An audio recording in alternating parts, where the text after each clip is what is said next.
چرا صادر جابروف رئیس جمهوری قرقیزستان همسایه 2 بار درباره تقسیم مرز اظهارات می‌دهد ولی پرزیدنت تاجیکستان امامعلی رحمان سکوت می‌ورزد؟ این بیانگری چی است؟ پرزیدنت قرقیزستان گفت مشکل مرز حل شده است، فقط امضای سندها مانده است، ولی از این بیشتر چیزی نگفت. منطقه های بحث برانگیز مرز به کدام طرف تعلق داشت؟ تقسیم به گفته صادر جابروف 50-50 یا برابر منطقه های بحث برانگیز برای اهالی مردم این محل ها چه حالتی را پیش می آورد؟ همین موضوع برنامه گپ آزاد است و مهمانان برنامه ما تاریخ شناس تاجیک لقمان بویماتوف و حقوق شناس جمشید یاروف هستند. خوش آمدید به برنامه ما و تشکر بینندگان گرامی که با ما هستید. و سوال نخستین را با شما محترم لقمان بویماتوف شروع میکنیم. صادر جابروف گفت که منطقه های بحث برانگیز برابر یعنی 50-50 تقسیم شدند. این چه معنی دارد؟ یعنی مشکل مرز دو کشور 100% حل شده است؟ مرحمت. تشکر با سوال. اجازه بدهید من این سوالی که شما مطرح کردید از دید علم تاریخ و فلسفی آن پاسخ بگویم، چون بررسی این اصول شما تاکید ورزیدید که 50-50 است، بررسی این موضوع نشان میدهد که همچنین اصول برای حل فصل مسائل پیش آمده مناقشه های مرزی تقریبا در علم تاریخ نگاری و سیاست شناسی موجود نبوده است. سوال این است که این اصول بوده یا نبوده.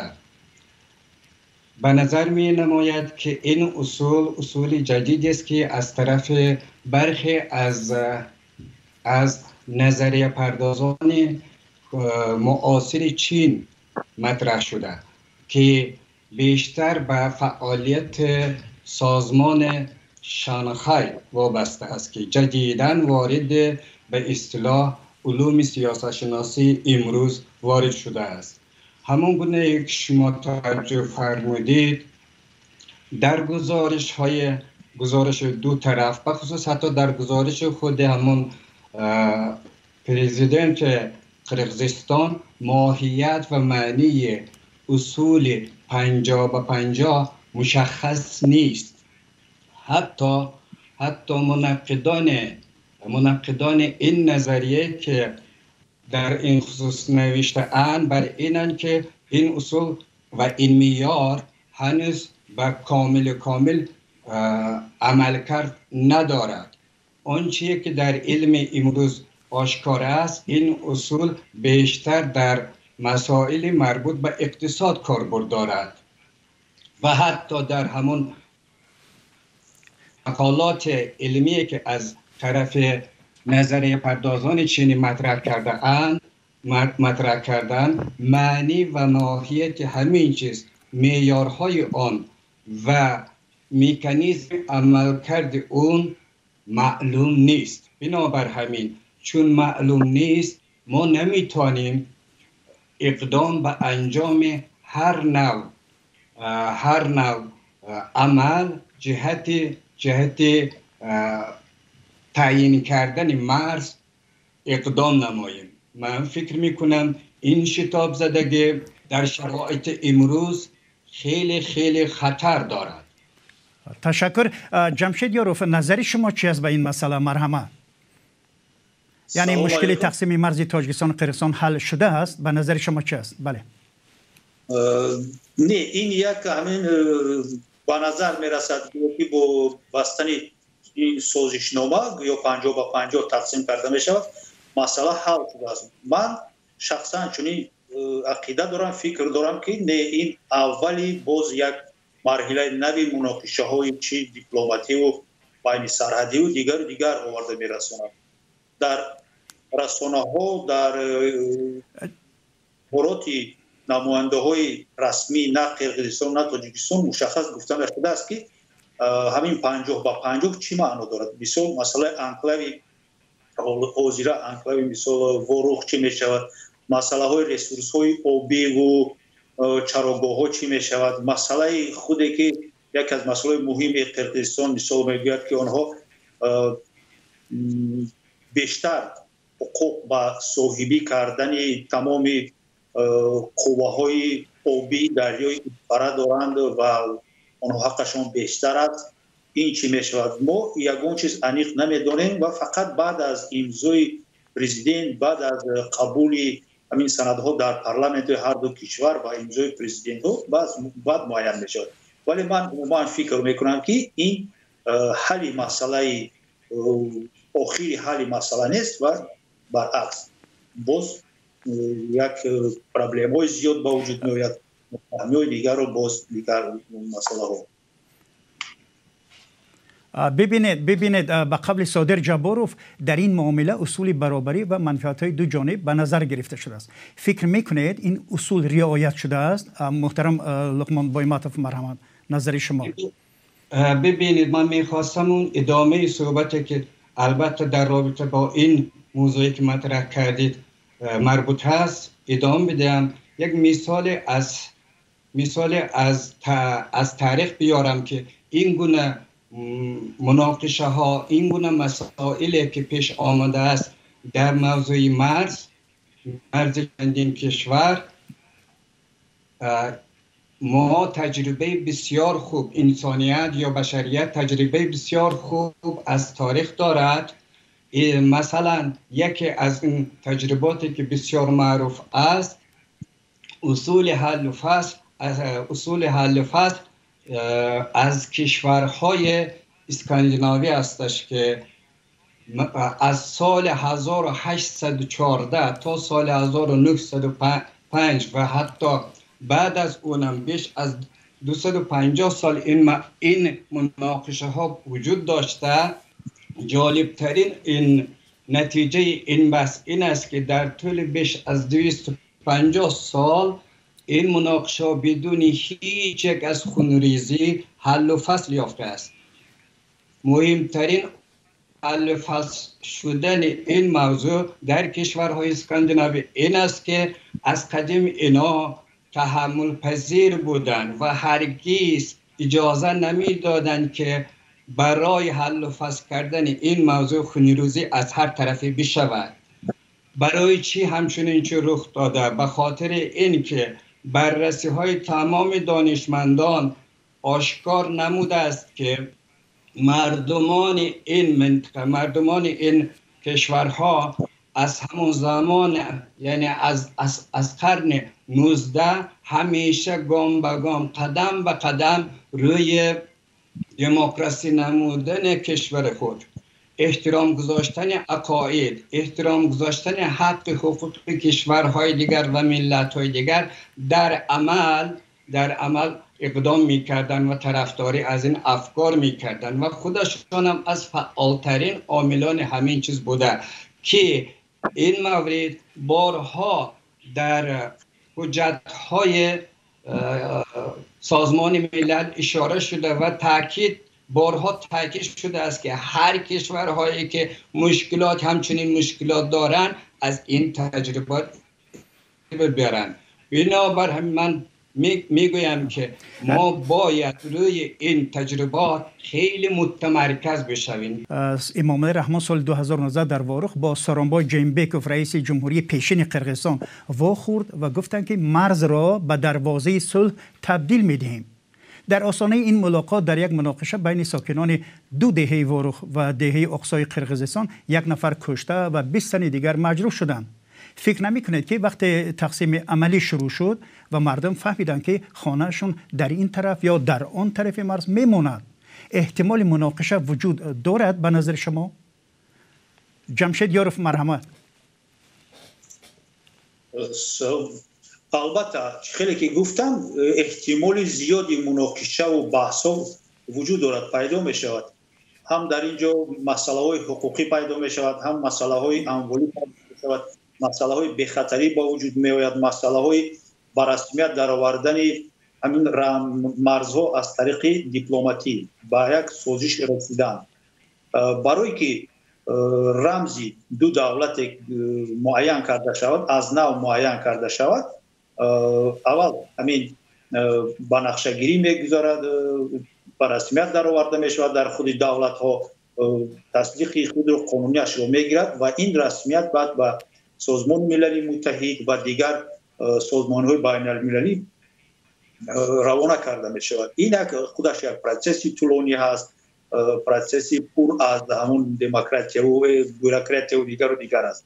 در اینجا باز مسئله های حقوقی پیدا می شود. یکی از مشکل هایی که نو پیدا می شود و وقتی که ما میگوییم که مسئله مرز حل شد، این فقط اولی پیدا شدن دیگر مشکلات ها برای شهروندان است، چه شهروندان تاجیکستان چه شهروندان قرقیزستان. مسئله شهروندی آنها معین کرده باید.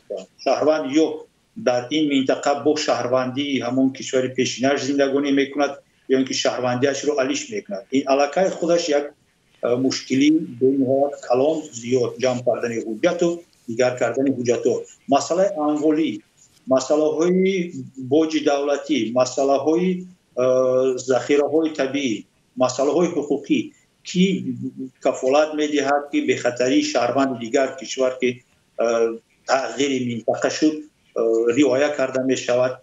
اینو اون بسیار پرابلم ها نو پیدا می شود. جناب لقمان بایماتوف، به نظر شما در همین مسئله که ما مطرح کردیم چی است؟ یعنی امکان دارد که در این نوبتی که اینها میگویند ما مسئله مرزی رو کاملا به انجام رساندیم و به پارلمان پیشنهاد میکنه، ولی هنوز هم میشود گفت که امکان مناقشه ناراضگی ها پیش بیایند؟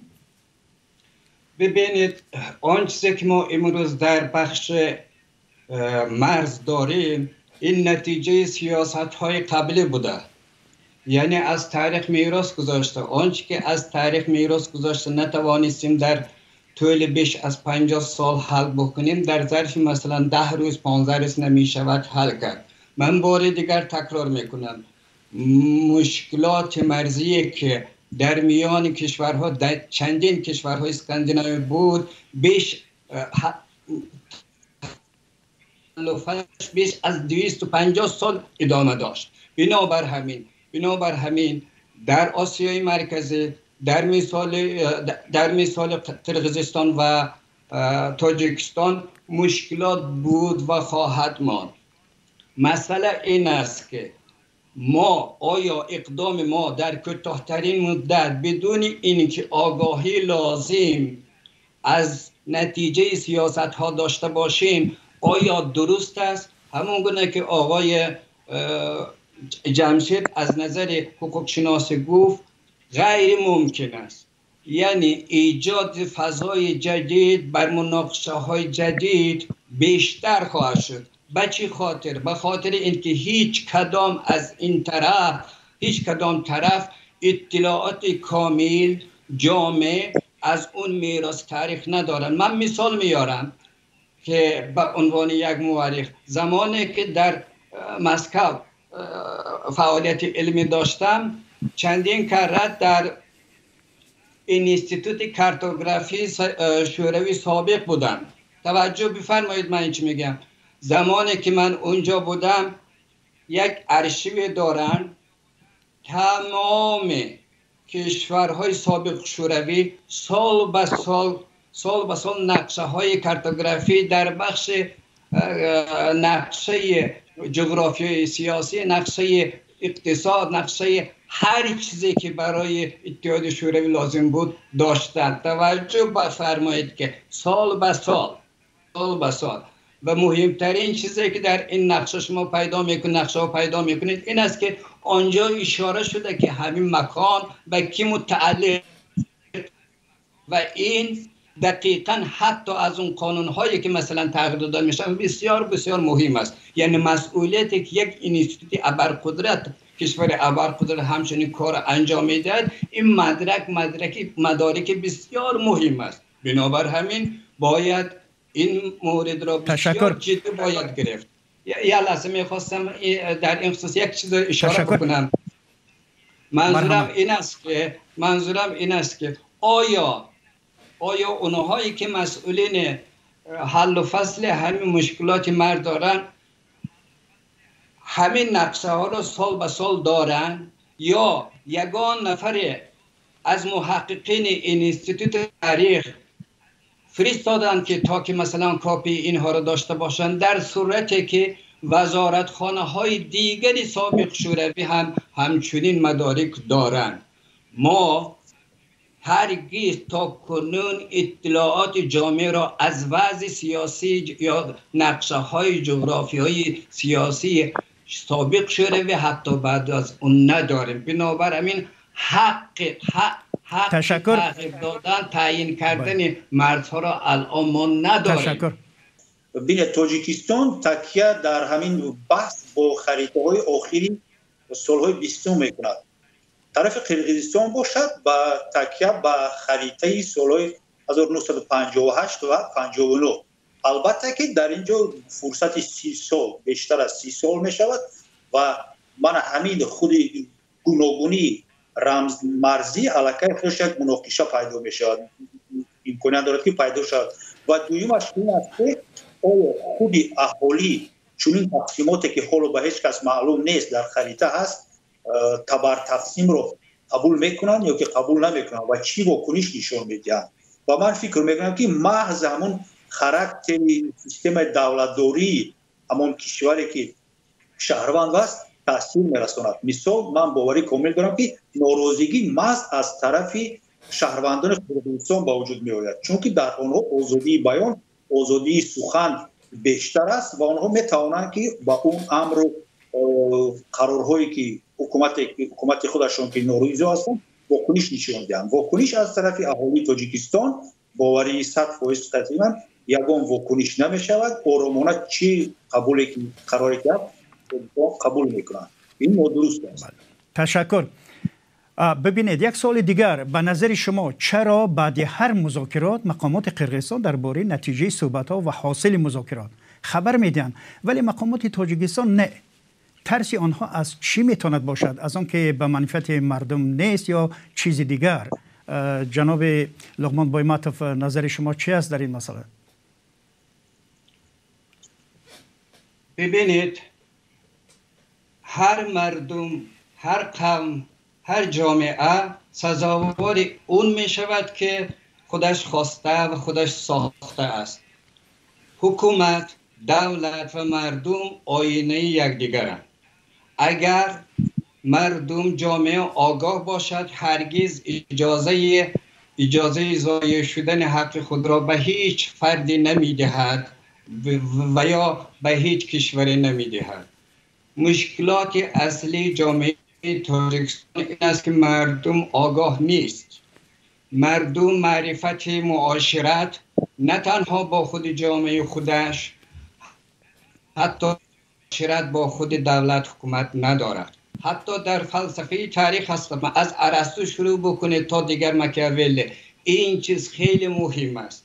مهمترین دستاوردهای کشورهای مثلا اسکاندیناوی اروپایی این است که در زندگیشان و 3 چیز اونها تکیه میکردن. اول آگاه بودن.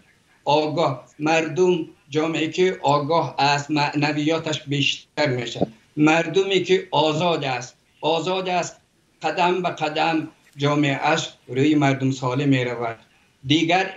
دیگر از عامل بسیار مهم، هم مردم مسئولیت پذیر است در عمل کرده خود و هم حکومت یا دولت یا اونهایی که مسئول کشورداری هستند. همین چیز در جامعه تاجیکستان نیست. تشکر. جمشید یاروف، نظر شما به همین سوال، به این حرفایی که لقمان بایماتوف گفتن چی است؟ با قرار استاد لقمان بایماتوف من 100% راضی هستم و علاوه گفتنی هستم که اگر دولت در حقیقت با اهالی خود، با ملت خود هماهنگ باشد، دولت دموکراتی باشد، میتواند در چند حالت ها رسانه‌ای نکند جزئیات شرطنامه ها را. مثال یکی از سبب ها آن می شود که با اینکه فشار داخلی، فشار رسانه‌ای به رفت مذاکرات خلالدار نکند، آنها درباره جزئیات همین شرطنامه، جزئیات رفت مذاکره به یگان کس سخن نمیرانند. ولی بیشتر در تاجیکستان من فکر میکنم آن است که حکومت یگان مسئولیت در نزد اهالی نمی‌حسابد و وقتی که ما میگوییم که 50 به 50 بر نفع طرف‌ها حل شد. در همین جا یک سوال به میان میاد. طرف گفته کی رو در نظر داریم؟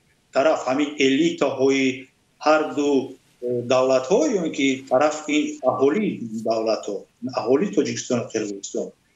و نقطه آخرام برای چی به فکر من حکومت تاجیکستان یگان اطلاع نمی‌دهد، همیشه خاموش است. این سخنرانی 5 ساله پیش رئیس اگنتی خدمت دولتی جمعه دولتزاده به فکرم که گفته بود که اهالی تاجیکستان عقل و شعورش حالا هم با اون درجه نرسیده است که با آنها ما یگان معلومات دهیم. یعنی که تاجیکستان، اهالی تاجیکستان در نظر مقامات قدرتی، در نظر حکومت تاجیکستان حالا هم به عقل هستند، با آنها یگان چی فهماندن و گفتن یگان فایده ندارد.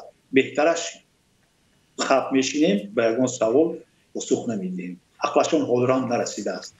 حالا همراه یک پرسش سریراهی همکاران ما را در دوشنبه می‌بینیم که از مردم پرسیدند از بحث مرزی یعنی تاجیکستان و قرقیزستان چی خبر دارند و چه انتظاراتی از حل مشکل مرزی دارند. این را می‌بینیم با هم و پس می‌گردیم. مرحمت.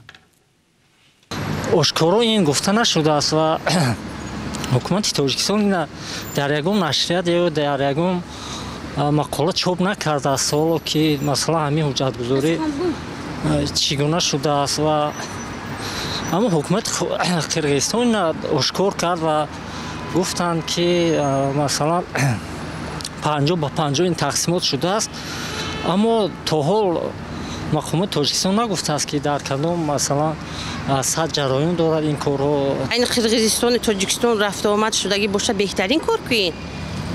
ما طرفدار همین دوستی و دیگه جنگ و جنجال نشود، فقط صلح شود، آبادی شود.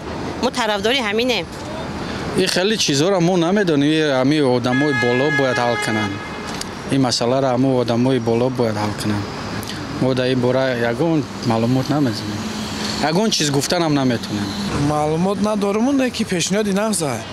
خیلی هوی شوه مرزا با رفت آمد شوه. شاید که با بعضی چیزا ارزانتر شود. ای سببی که ای طرف او طرف برو و ای طرف ایست بیا بعضی چیزا ارزانتر میشه. امی من راننده ام. امی چی محکم شدگی سرحد قرقیزستان امی به مشاهده میرسه که سوزشواری گاز و بنزین کمتر قیمت‌تر شد. همین به نظر میرسه. شاید که همین ارزانتر شود. متخصصا هست و این مثال کاری چون هم میدونن شاید که با فایده دو طرف باشده هم اساسش صلح شود تمام. نه معلومات نداریم. اگر چی نقص شده باشد دوستی میان دو کشور شده باشد ما هم خرسند میشویم. ما هم طرفدار صلحیم. بگذار همون هر دو طرف همسایه ها با هم صلح کنند، با هم دوستی کنند، رفت آمد کنند. ما میدانیم که در نزدیکی مرز ما دورتر، اما آنها یکی در مرز نزدیک است. میخوایم آنها آرامتر باشن، آرام زندگی کنند. جناب لقمان بایمتوف، نظر شما به حرفای ساکنان چی است؟ شما چی میگویید؟ البته آگاهی جامعه اگر اجتماعی باشد، مردمی تر باشد، فعالتر باشد، این بر نفع همه جامعه و بر نفع دولت خواهد شد. البته گروه هایی هستند، افراد هستند، ولی توجه بفرمایید زمانی که مردم بخصوص اهل فرهنگ، اهل ادب، اهل دانش، اهل هنر در برابر آنچه که در جامعه خودش میگذرد ساکت ورزد، این خیلی خطر دارد برای پیشرفت جامعه.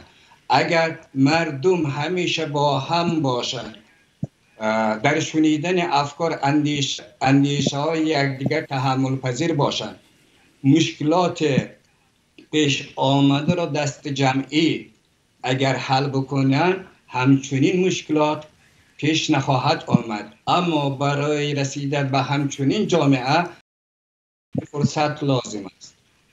تشکر. جمشید یاروف، نظر شما مرحمت. با فکر من نمیدونم در کدام منطقه این ثبت شده است، در کدام شهر مثال بهتر و خوبتر می بود که از همان اهالی دهات در پایتخت در شهر دوشنبه با ساکنان شهر دوشنبه صحبت شده. بله. با ساکنان شهر دوشنبه با فکرم اونقدر هم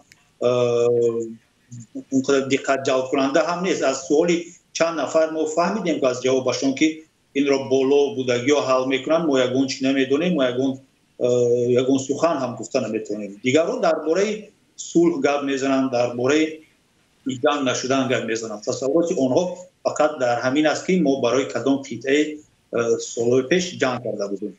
ولی خوبتر و بیشتر میشد که چنین نظرسنجی محض در همان منطقه از همان اهالی که شاید قسم خانه‌اش حوالی تقسیم کرده میشد گرفته میشد. من چنین فکر میکنم اهالی تاجیکستان تیار نیست با چنین سوال‌ها از صدق دل جواب دهد. من همین رو میبینم. تشکر.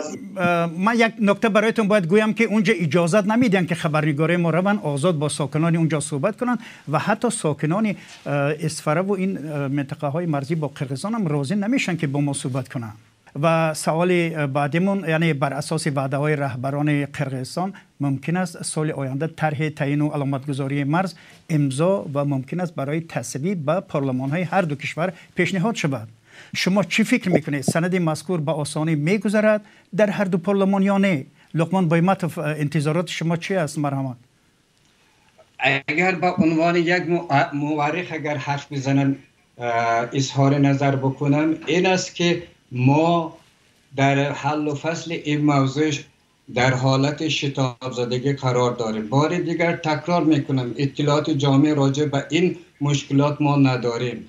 علامت گذاری هایی که امروز انجام میدهد به خاطر آرامش جامعه، به خاطر آرامش ملت یا خواسته های حکومت باز در آینده فضای جدیدی برای مناقشه های ایجاد مناقشه جدید باز خواهد کرد.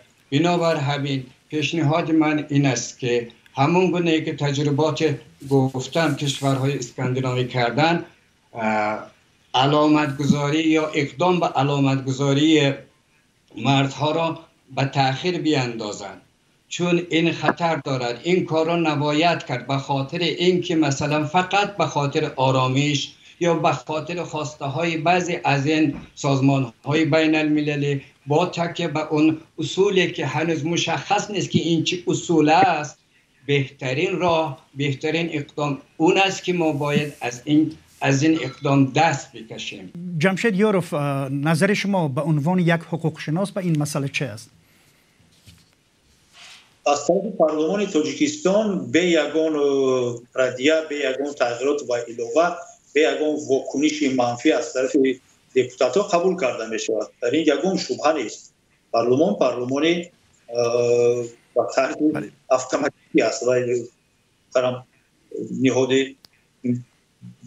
مستقل نیست. ولی از طرف پارلمان قرقیزستان شاید بحث‌ها در پارلمان پیدا شود و چون که برای بهای خال سیاسی گرفتن یگان فراکسیون یگان پارتیا آنها حتما همین گذشت 50% را چون باخت رژیم و باخت دولتداری همین پرزیدنت حاضر شمرده با تکیه به همین میخواهند که یک ولی سیاسی گیرند. برای همین از اون طرف ممکن با مشکلی قبول کرده شود با تغییر علاوه ها و اگر چنین هم شود این باز یک بار دیگر جلسه کردن و واخوردن و از نو شرطنامه و سازشنامه رو تغییر دادن است که باز وقت رو کشال میدیم. به نظر شما کدام عامل ها دو طرف را وادار کردند که بعد جنگ و مناقشه های با تکرار و اختلافات نظر زیاد که سالهای دراز ادامه داشت دو طرف در مدت کوتاه به موافقه برسند؟ تقریبا در 2 سال که برای حل این مسئله وقت زیاده نیست. محترم لقمان بایمتوف شما چی میگوید به این سال؟ یک اشاره کوتاه راجع به این کردم. من فکر میکنم که عامل این تاثیر خواسته ها یا نقشه های شاس بر این که هر چه زودتر این موضوع حل و فصل شود شاید خیلی تاثیرگذار باشد، ولی تا چه اندازه باید که در این موضوع باید تحقیق انجام بشود. تشکر. جمشید یاروف، نظری شما به این مسئله چه است؟ سخنان اکوی لقمان و علاوه میکنم که از طرف تاجیکستان یکی از سبب‌هایش این انتقال قدرت میباشد، چون که با سیاستمداری کم تجربه عمومی گذاشتن چنین مسئله مهم خیلی هم وزبین می‌رود و برای روشن کردن роҳи ӯ ҳаёти ӯ дар сиёсати байналмилалӣ ман ин масъала ҳарчи тезтар бо гузашти чӣ қадар минтақаҳои Тоҷикистон масъала ҳаллу фасл карда шудааст. Ин яке аз асоситарин масъалаҳо аз тарафи Тоҷикистон аст. Бо чӣ сабаб тез масъала дида баромада шуд ва ягон вокунишу изҳорот ба аҳолии Тоҷикистон дода наметавонад. Мана ҳамин аст. تشکر و سوال آخرین ما فکر میکنید که بعد امضای سازشنامه درباره تعیین و علامتگذاری مرز تاجیکستان و قرقیزستان همه چیز به آرامی حل و فصل می شود و یا شاهدی کشمکش‌های خواهیم بود؟ فقط خواهش میکنم فقط کوتاه، وقت ما اندک محدودتر است. جناب لقمان بایماتوف مرحمت نظر شما. سعی میکنم که خیلی کوتاه پاسخ بدم. حتی اگر پارلمان را رضایت بدهد، حتی این موضوع این مسئله از طرف رئیس جمهور مثلا تایید بشد، من فکر نمی کنم که مسئله حل میشد. برعکس مسئله موضوعات جدید برای سر زدن مناقشه جدید ایجاد می شود. جمشید یاروف نظر شما چی است؟ مرحمت. مناقشه ها از مناقشه های بین شهروندان عادی سر میزند بنابر سبب موافقه نآمدن تقسیم ریسورس های آبی و موافقه نآمدن چراگاه‌ها در استفاده بردن راه‌ها و غیره. من فکر میکنم البته این با وجود می آید و با نزدیکی چنین می شود. چرا نظری هر دوی شما خیلی منفی است و همیشه فکر میکنید که گویا مسئله اصلا راه حل خودش نمی آورد؟ چرا لقمان بایماتوف؟ فکر میکنم هر کاری که با شتاب زدگی انجام می شود باید نتیجهش را نگران شد. نتیجه هر کاری شتاب کرده، چه در سیاست چه در اقتصاد، بخصوص در تعیین قسمت یا تقدیر آیندگان ما خیلی باز میگن خیلی خطرناک است. بنابر همین دیدی من کاملا منفی است. جمشید یاروف شما چی میگوید؟ مرحبا. نمیدونم که من همین خیلی میبینم من هم خیلی میبینم که یگان راهی با خوبی حل کردن و گفتی روسا اکنچاتینا حل کردن همین مسئله نیست و برای که اکنچاتینا و قطعیاً حل کرده شود در اینجا اذیت از طرفا باید یا اذیت اقتصادی باشد چندین مراتبه و همچنین اذیت سلاح و قوت. تشکر زیاد به هر دوی شما و در همینجا به پایان برنامه رسیدیم. مهمانان ما تاریخ شناس تاجیک لقمان بایماتوف و حقوق شناس جمشید یاروف بودند. سپاس از شما بینندگان گرامی برای همراهی تا دیدار در برنامه‌های دیگر.